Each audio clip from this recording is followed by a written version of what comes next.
What is going on, everyone, and welcome back to the Bit of Footy YouTube channel. In today's video, I'll be running through my round 12 tips. Now, last weekend in round 11, I got 6 out of 9 tips again, so I'm back on the 6 out of 9 tip trail. I seem to always either get 6 out of 9 or 7 out of 9. I don't think I've got the 9 out of 9 yet. I think I've got 8 out of 9 once, maybe. I'm not too sure. But yeah, I'm back on the 6 out of 9 trail. I'm on 63 points in total, which leaves me with a whopping, which leaves me in 19th place out of 25 places in my own tipping competition. It's Geordie Pluto who continues, who's still on top of the leaderboard. He's got 71 points and he got 7 out of 9 tips last weekend, and he was 1 point off the correct margin on Friday night, which is pretty impressive in itself. D-back attack, he actually moves into second spot on 70 points, and then Uncle Thorpe, who moves into third spot on 68, and K Delaney 12 has taken a bit of a dip, and he is on he is in fourth spot on 68 points in total, and I'm just sitting in 19th spot on 63 points. So not having the best of years, but hopefully this week I can sort of climb myself, a little bit up the ladder. But at the moment it's looking a bit grim in 19th spot. So without further ado, let's go through my round 12 tips. Alright, so this is the buy round. This is where the buy rounds begin. So yeah, it's going to be a little bit of a shorter tipping video than normal, but we're just going to have to make do, obviously, because it is the buy round, so there's less games. So let's begin. On Friday night we have the Dogs taking on the Cats. This is probably one of the most intriguing games of the round. The Dogs finding a little bit of form, but the Cats have just been in good form week in, week out. It's a tough one to tip, this one, but I'm going to back the Dogs in this one. I just feel like they're getting back into that really, really good form that could have them contending for a flag at the end of the season. They've been playing some really good footy as of late, and last weekend against the Eagles, they showed that they're back to their best.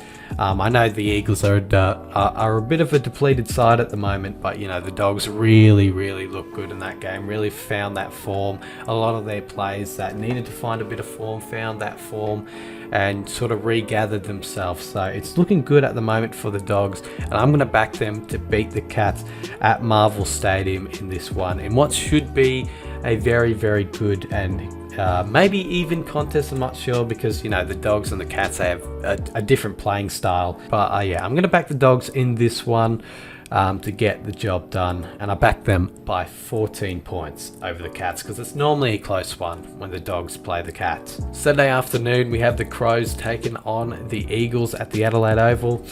I think I'm going to back the Crows in this one. Obviously the Eagles, they're a bit depleted at the moment. They don't really know where they're at. But the Crows, they're competitive. They have been competitive this season.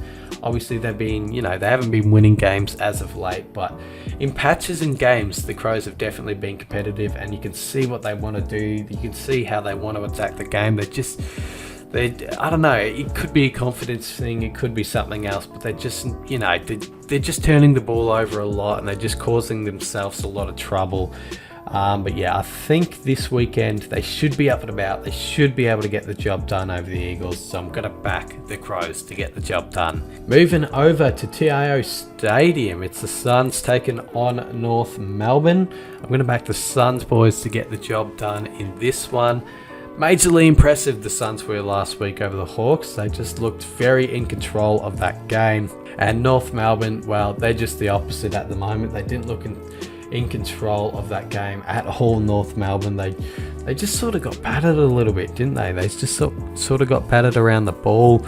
I don't know. The Saints absolutely controlled that game. It was a bit of a nothing game. The North versus Saints game, it was a bit of a snooze fest until the Saints actually got rolling, and I think it was the third or final term. But yeah, North, they just sort of looked out of it. They definitely looked out of that game, and compared to the Suns absolutely looked in that game. They looked in control of that game against the Hawks, and I think they're going to be in control against the Roos this weekend, and they'll beat the Roos at TIO Stadium. Then it's the D's taking on the Swans in another great game of football. I'm going to back the D's in this one, even though the D's didn't play their best brand of footy last weekend against the Dockers. It was definitely a wake-up call, and I think the D's needed it. I think the D's needed to be brought down to earth, and that's exactly what the Dockers did to them. So I think the D's are going to come out firing in this game. No doubt the Swans will be competitive in this game and may come close to winning this game. I just think the D's, they want to get back into winning ways. They want to get back on the winners list, and I think in this game they will do so. There's no Buddy Franklin to worry about for their back line as well, so it's going to be hard for the Swans. But yeah, I'm going to back the D's in this one to get the job done. Moving on to the Sunday games. The first game is the Hawks taking on the Pies. I will be at this game sitting in the bloody 4th level, so that will be fun for me. But yeah, it should be an interesting game. And I rarely back the Pies in my tipping videos, but I'm going to back the Pies in this game. We've caused 2 big, upsets, you could say, but we've had 2 massive wins in a row, and I feel like the boys want to continue on with that momentum. No doubt, I think the Hawks will challenge us in this game. They, obviously they wouldn't like the way that they played last week against the Suns, so they're going to come out this week, a bit stronger, a bit more challenging. But I feel like the Pies, they're just going to ride that wave of momentum and continue on, and they're going to get the job done over the Hawks in this game. And then moving on to the last game of the weekend, we have the Dockers taking on the Lions at Optus Stadium in probably, you would say, the best game of the weekend. It could be. The Dockers, they're coming off a really impressive win, which they needed to get over the D's. The Lions, they weren't overly impressive, but they managed to get the job done against, a hard-fought GWS side. So yeah, it's a very intriguing game. The best defense versus the best offense. It's going to be such an intriguing game to watch and see how it pans out. But I'm going to back the Lions in this one. I feel like the Lions are just sort of maturing before our eyes. They're sort of, really becoming that team which I think can go deep into finals instead of getting knocked out in a semi-final or whatnot. So yeah, I'm going to back the Lions in this one. I feel like they're going to come out firing. They've had the wood over the Dockers in the last few games. Every time I say that, the team loses, but I'm going to back the Lions in this one. I feel like they're going to come out firing. They're going to come out with a really fast pace on them, and they're going to get the job done over the Dockers. No doubt the Dockers will be competitive. It's one of the most intriguing games of the weekend, so I feel like the Dockers are going to come out and be competitive, no doubt about it. But I feel like the Lions will just be a little bit too good and be able to get the job done in this one. So those are all my tips done and dusted for this round. Hopefully you guys enjoyed this video, and I'll catch you in another video very soon. Cheers.